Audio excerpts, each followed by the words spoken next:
আসসালামু আলাইকুম সবাইকে। কেমন আছেন সবাই? বাংলাদেশ থেকে আসার পরে প্রথম আমি খুবই বিপদে পড়ে গেছিলাম। সেটা হলো যে বাংলাদেশে বাসে চড়ার যে সিস্টেমটা সেটা একরকম, আর আমি এখন যে দেশে থাকি এই দেশে থাকা বাসে চড়ার সিস্টেমটা হলো অন্যরকম।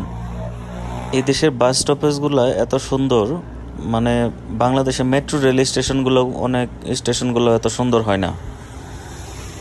আমি এখন আছি লাস আমেরিকাস স্টেশনে। এই স্টেশন থেকে নেপোলিস স্টেশনে যাব। বাংলাদেশের বাস স্টপেজগুলোর মতো এখানে এত হুড়োহুড়ি নাই, ওইরকম কোনো সিস্টেম নাই যে বাসের জন্য দাঁড়াই থাকো, বাস আসলে খালি উঠা যাও, এরকম কোনো সিস্টেম না। ঢোকার আগে এখানে পেমেন্ট করে ঢুকতে হয়। মেট্রো স্টেশনগুলোতে ঢুকতে গেলে বাসের জন্য হোক আর ট্রেনের জন্যই হোক, আগে পেমেন্ট করতে হবে, তারপরে ঢুকতে হবে।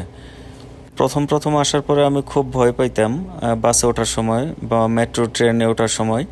আমি কিভাবে উঠবো, কোথায় যাব, তারপরে ভুল স্টেশনে নেমে গেলে কি হবে। পরবর্তীতে আমি আস্তে আস্তে বুঝতে পারলাম যে এইখানে আমি যেই স্টেশনে যাই না কেন, এক মাথা থেকে আরেক মাথা পর্যন্ত সিটির যদি আমি চলেও যাই তারপরেও এক্সট্রা কোনো পয়সা কাটবে না, এক্সট্রা কোনো টাকা কাটবে না। আমি 6 টাকা দিয়ে যদি প্রথমে এন্ট্রি করি মেট্রো স্টেশনের ভিতর, আমি সারা দিনই ঘুরতে পারবো বাসে বা ট্রেনে।